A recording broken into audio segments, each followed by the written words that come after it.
Saudara, kita akan memikirkan sebuah tema hari ini, yaitu tetap damai di tengah badai. Badai kehidupan masuk ke dalam dunia ini setelah dosa ada.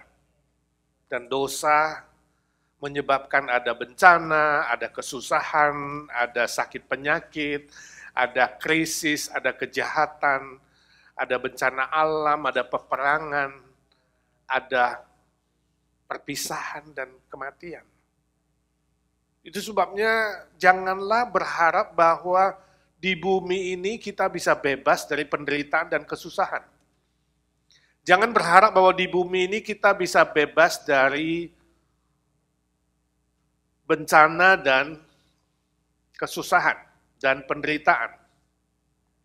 Namun kita bersyukur di tengah-tengah penderitaan manusia, Tuhan tetap mengasihi. Ya. Dan Dia menyiapkan berkat dan damai sejahtera itu di tengah-tengah badai kehidupan dunia ini. Itu sebabnya saya ingin mengajak kita membaca Yohanes pasal 16 ayat 33. Ini perkataan Tuhan Yesus yang sangat terkenal. Dari begitu banyak kata-kata yang terkenal, ini salah satunya. Injil Yohanes 16 ayat 33. Kita membaca bersama-sama dalam bahasa Indonesia. 1, 2, 3. Semuanya itu kukatakan kepadamu, supaya kamu beroleh damai sejahtera dalam aku. Dalam dunia kamu menderita penganiayaan, tetapi kuatkanlah hatimu. Aku telah mengalahkan dunia. Saudara, saya dikirimin cerita dari Jakarta. Ini memang menjelang pemilu dan kemudian memang di Indonesia ini kasus-kasus korupsi di DPR cukup banyak. Ya, lalu dikirimin sebuah cerita humor demikian. Ya, suatu kali katanya ada kemacetan di Jembatan Semanggi, Jakarta. Ya, lalu ada seorang bapak di tengah macet itu mendekati mobil-mobil dan mulai meminta sumbangan. Mereka menanyakan, Pak, sumbangannya untuk apa? Lalu dijawab, oh ada anggota DPR yang diculik. Ya, dan ingin meminta tebusan 100 miliar. Lalu ditanya, Bapak mau nyumbang berapa? Lalu yang ditanya berkata, rata-rata orang nyumbang berapa, Pak? Ya, katanya kalau nggak dibayar itu DPR bakal dibakar, anggota DPR. Jadi rata-rata orang nyumbang 1 liter, Pak. Ini sindiran. Mereka senang kalau DPR itu dibakar saja. Dan rame-rame ayo kita masing-masing sumbang 1 liter bensin. Ya, karena mereka itu katanya korupsi dan menghisap duit rakyat. Kita itu humor dan kita ketawa mendengar cerita seperti ini. Tapi apakah dosa anggota DPR itu lebih besar dari dosa kita? Mungkin ya. Tapi apakah hukuman bagi anggota DPR itu harusnya juga lebih besar dari kita? Apakah kita manusia ini merasa lebih suci dan lebih layak tidak dihukum? Tentu tidak, bukan. Sebenarnya secara sadar atau tidak sadar, kita setuju bahwa orang-orang yang jahat, orang-orang yang berdosa, orang-orang yang berbuat salah itu harus dihukum. Betul? Tapi kita lupa, kita pikir mereka yang berbuat jahat besar itulah yang dihukum. Kita ini tidak perlu dihukum. Padahal di mata Tuhan, dosa besar atau dosa kecil sama saja.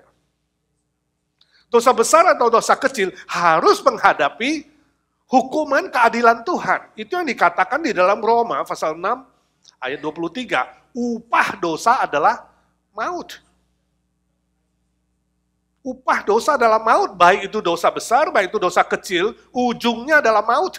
Maut di situ berbicara kematian secara fisik, tapi juga kematian secara rohani, perpisahan dengan Tuhan selama-lamanya, kematian kekal. Ini adalah konsekuensi daripada dosa yang sudah masuk ke dalam dunia ini.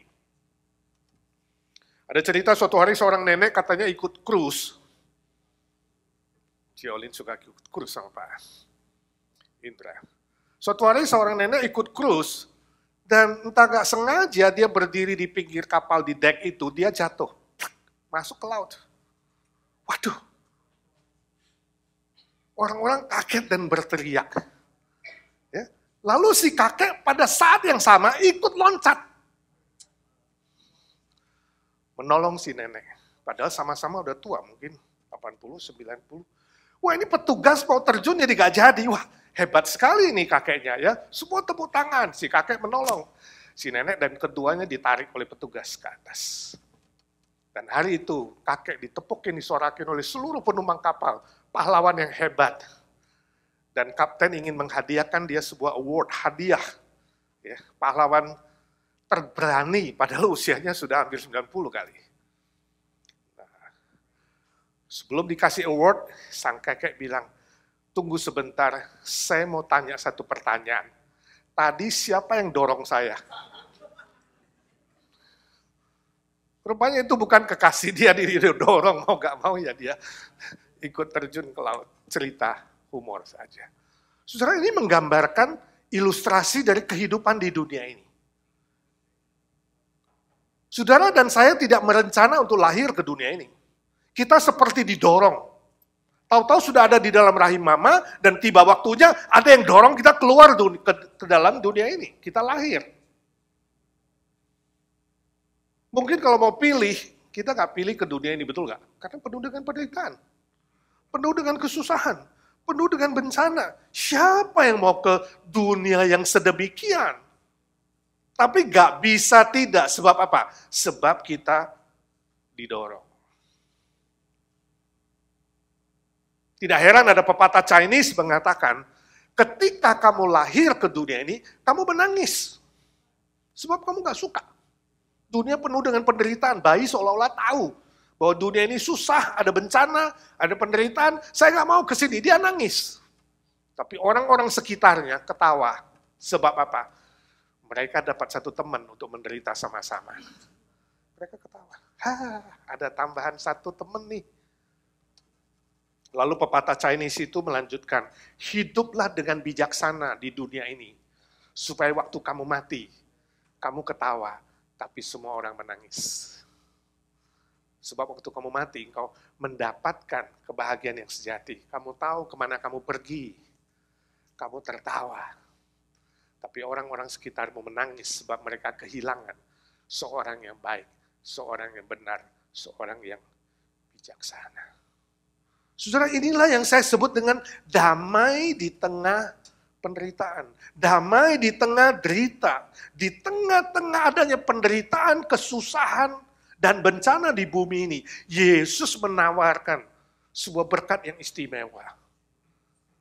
Itu sebab dia dikatakan, jangan kamu takut, jangan kamu khawatir. Dia bilang sama murid-murid.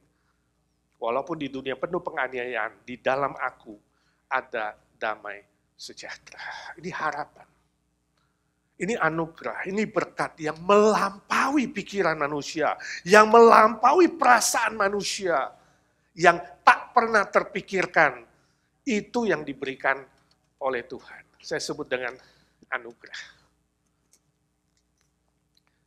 Saudara tahu, ekonomi lagi susah, pengemis di Jakarta katanya lagi rame.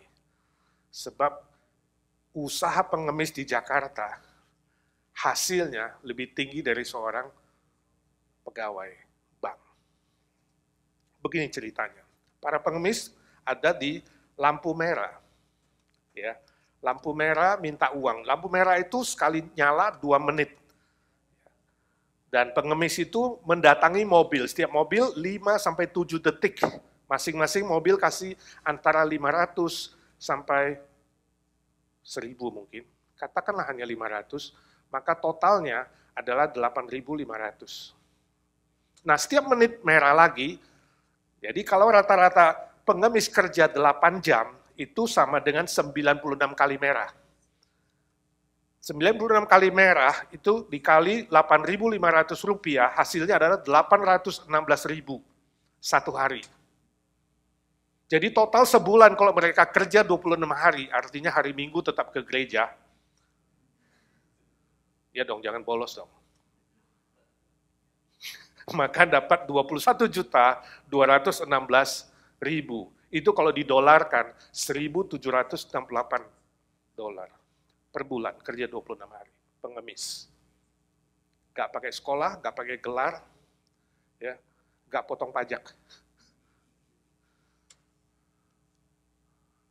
Lebih besar gajinya atau income-nya dari seorang pegawai negeri atau manajer bank. Mana ada manajer? Ada nggak manajer 21 juta? Ada kali ya? Mungkin lah, tapi kira-kira begitu. Nah, saudara sini yang stres, yang 1 bulan tidak dapat 1.768 net bersih, silakan ngelamar pengemis di Jakarta. Nah, ini contoh lain yang saya sebut dengan anugerah. Pemberian yang cuma-cuma. Tanpa modal, ya, tanpa harus bayar pajak, tanpa harus sekolah, hanya menjadi pengemis bisa mendapat berkat yang luar biasa. Ini anugerah. Kalau kita bandingkan apa yang Tuhan Yesus tawarkan, saudaraku, tentu jauh lebih besar. Karena damai sejahtera yang Tuhan Yesus tawarkan di tempat ini adalah damai sejahtera yang menyelesaikan seluruh hutang dosa kita. Gak usah dibayar, Yesus membayar dengan kematiannya, dan dia menjamin, menggaransinya dengan kebangkitannya.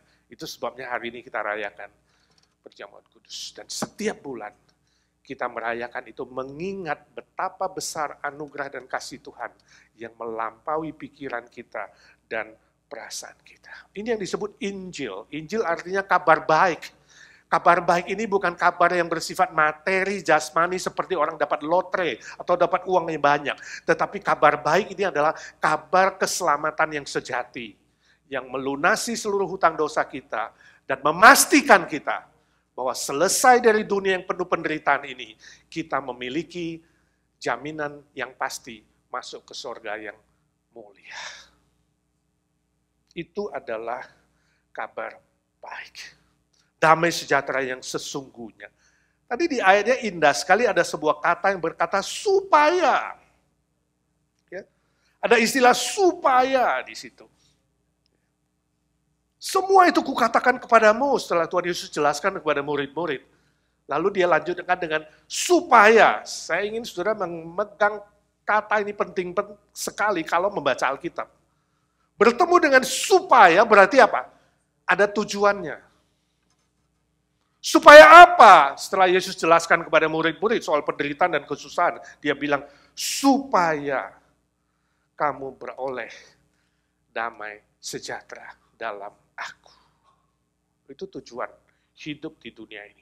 Itu tujuannya menerima Kristus. Itu tujuannya mengenal Kristus. Itu tujuannya kita ada di dunia ini walaupun kita seolah-olah terpaksa atau dipaksa ada di dunia ini. Nah, izinkan saya tanya hari ini. Apa tujuan hidup saudara selama ini? Apa tujuanmu ada di bumi ini?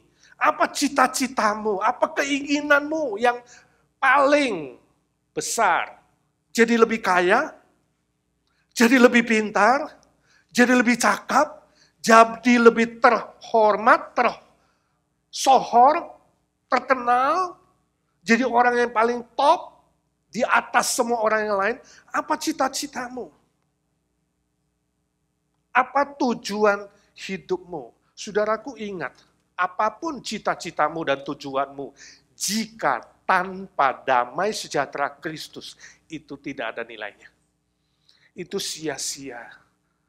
Karena kamu akan berujung dengan maut atau kematian kekal. Saudara pernah dengar nama Tony Scott? Tony Scott adalah seorang director dan sutradara dan produser film yang terkenal. Kalau saudara pernah menonton film Top Gun, Beverly Hills Cops, True Romance, Spy Game, Domino, The Taking of Pelham, Unstoppable, dan lain-lain, itu semua adalah karya dari Tony Scott. Sangat top, sangat terkenal, kaya raya, dia dapat award film, BAFTA 2010, punya segala-galanya. Punya nama, punya kreatif, punya kekayaan, punya segala-galanya. Tapi sayang sekali tidak ada yang tahu kenapa pada 2012, Agustus 19, dia melompat dari jembatan Vincent Thomas di San Pedro dan mati.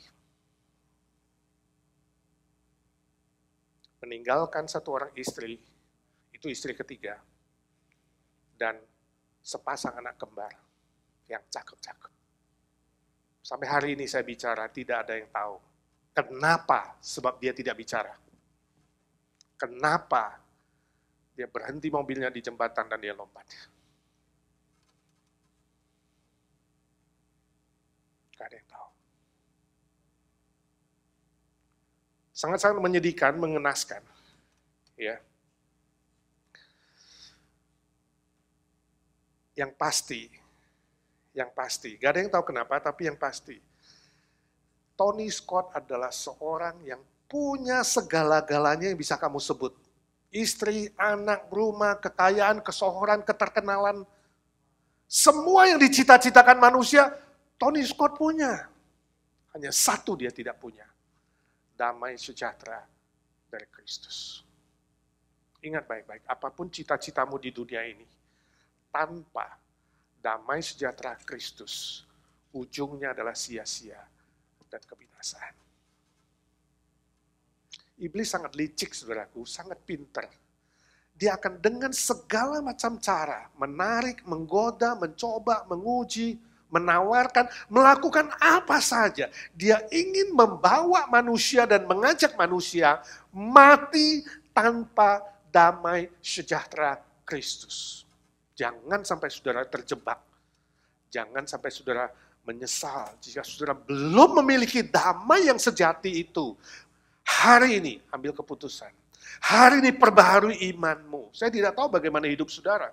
Tapi damai sejahtera yang ditawarkan Kristus adalah damai yang memberi kepastian pengampunan, kepastian hidup kekal, damai yang memberikan sukacita dan kekuatan, sehingga engkau mampu menghadapi persoalan apapun, dan engkau akan bertahan. Tidak melarikan diri dan tidak bunuh diri. Damai sejahtera yang ditawarkan adalah damai dengan berkat dan anugerah yang melampaui pikiran manusia, yang melebihi berkat-berkat materi di dunia, yang tak pernah kau pikirkan.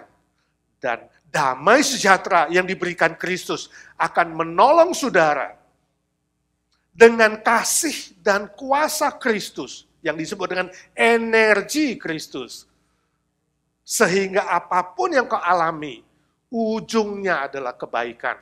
Roma 8:28. Dia akan turut campur tangan dalam semua aspek hidupmu, menambahkan energinya, itu bahasa aslinya, menambahkan kuasanya dan kasihnya, sehingga ujungnya kamu akan mendapat kebaikan, walaupun sekarang kamu tidak mengerti.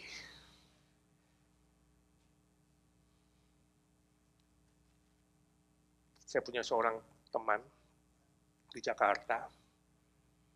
Ini cerita yang lama waktu saya masih di sana. Sama-sama muda. Dia lulus dokter. Saya jadi guru Injil. Selesai lulus dokter, dia dinyatakan sakit kanker usus. Belum praktek, baru lulus. Dia sudah percaya Tuhan, dia orang Kristen, tapi seluruh keluarganya belum. Dia tidak mengerti kenapa Tuhan izinkan. Baru lulus kok. Belum praktek. Belum jadi berkat. Kenapa Tuhan izinkan kanker usus? Sebagai dokter, dia takut tubuhnya dibuka. Dia tidak mau dioperasi. Jadi terus cari second opinion. Sampai ke profesornya yang paling top. Di Indonesia, dokter kanker paling top. Mengatakan harus dipotong ususnya. Dia nggak siap, dia tetap menunggu. Kita semua teman-teman anak buah, anak muda waktu itu, giliran kunjungi ke rumah sakit, tiap hari doain. Orang tuanya masih sinis dengan orang Kristen. Ya, lihat kita rasanya kurang suka, saudara-saudaranya juga, tapi terus doain. Minta Tuhan buka jalan gimana, dia masih takut untuk dioperasi. Dokter operasi orang enak, tapi kalau mau dioperasi dia ketakutan. Dia bilang, kalau bisa tubuhku gak boleh dibelek, gak boleh dibuka. Akhirnya Tuhan beri jalan. Teman-teman semua ngumpulin uang, dan kontak Jerman, satu rumah sakit akhirnya bisa menerima dia. Jadi dia diterbangkan ke Jerman. Unik sekali sampai di Jerman, hari pertama periksa, dokter bilang, ini mah bukan kanker usus. Nggak tahu nih salahnya dokter Indonesia, karena udah keliling-keliling semua hasilnya kanker, tapi sampai Jerman nggak jadi kanker. Salahnya Indonesia, dokternya, atau Tuhan menyembuhkan dari doa-doa kita. Kita nggak bisa punya kesimpulan itu. Tapi yang pasti, di Jerman bilang, ini bukan cancer, nggak usah dipotong, nggak usah operasi. Sesuai dengan keinginan, nggak usah operasi. Ini cuma bakteri saja. Sejenis tuberkulos. Ini obat, seminggu sembuh. Pulang Indonesia, sembuh. Banyak yang kita nggak mengerti. Tapi melalui kejadian itu, kedua orang tua dia dan semua saudara melihat bagaimana kesehatian orang-orang Kristen mendoakan anaknya. Bagaimana kekompakan kita kemudian mensupport secara spirit, secara materi, semua. Sampai anaknya sembuh, Tuhan lakukan mujizat. Ujung-ujungnya kebaikan. Orang tuanya dan seluruh keluarganya, semuanya percaya kepada Tuhan Yesus dan dibaptiskan. Luar biasa. Saya tidak tahu hari ini engkau mengalami apa, bencana, kesusahan, penderitaan, apapun yang kau alami. Ingat, firman Tuhan mengatakan, jika engkau sungguh-sungguh setia kepada Tuhan, mengasihi Dia, dan beriman dan percaya, dan berharap kepada Tuhan Yesus yang memberi damai itu, dia katakan, supaya hidupmu dapat damai. Maka dia katakan, ujungnya adalah kebaikan. Maukah malam hari ini, ketika kita akan menerima perjamuan, saudara memperbaharui iman dan mengambil tekad, katakan, Tuhan, apapun yang terjadi, walaupun sekarang aku tidak tahu, gak mengerti, aku tidak menyalahkan Tuhan, aku tidak meragukan Tuhan, beri aku kesetiaan di dalam beribadah, beriman, dan mengasihi-Mu Tuhan, maka aku yakin, nanti aku akan melihat dan mengalami kebaikan-Mu, keajaiban-Mu. Amin. Maukah saudara ambil tekad baru? Mari kita tundukkan kepala dan berdoa. Saudara berdoa secara pribadi. Saya tidak tahu persoalanmu, tapi Tuhan tahu. Kalau ada hal-hal yang melampaui pikiran perasaanmu, kalau kau sempat menyalahkan Tuhan, minta Tuhan sucikan kau. Kalau kau meragukan Tuhan, minta Tuhan meneguhkan imanmu. Sehingga dalam situasi dan kondisi apapun kau setia. Kau yakin Tuhan tidak salah. Kau yakin Tuhan punya waktu yang terindah. Dan kau tetap setia, bertekad, percaya sepenuhnya, beribadah dengan setia, mengasihi Tuhan dengan apa yang sudah Tuhan titipkan kepadamu. Yakinlah, tiba waktu Tuhan, kebaikannya, mujizatnya akan turun atasmu.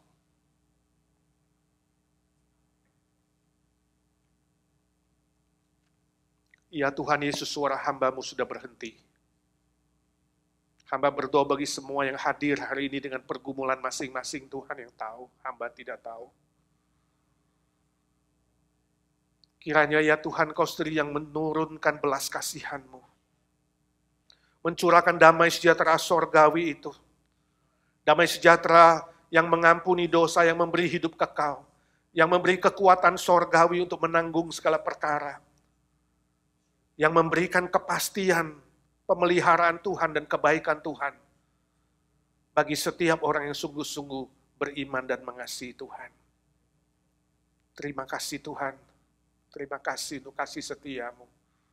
Curahkan berkat-Mu, mujizat-Mu, kuasa-Mu, kasih-Mu, energi-Mu ya Tuhan, sesuai dengan janji firman-Mu. Ini doa kami. Kami minta di dalam satu nama Tuhan Yesus Kristus, yang sudah mati bagi kami, bangkit bagi kami, yang hidup selama-lamanya, Raja segala Raja, Tuhan segala Tuhan, Allah segala Allah. gembala kami yang baik.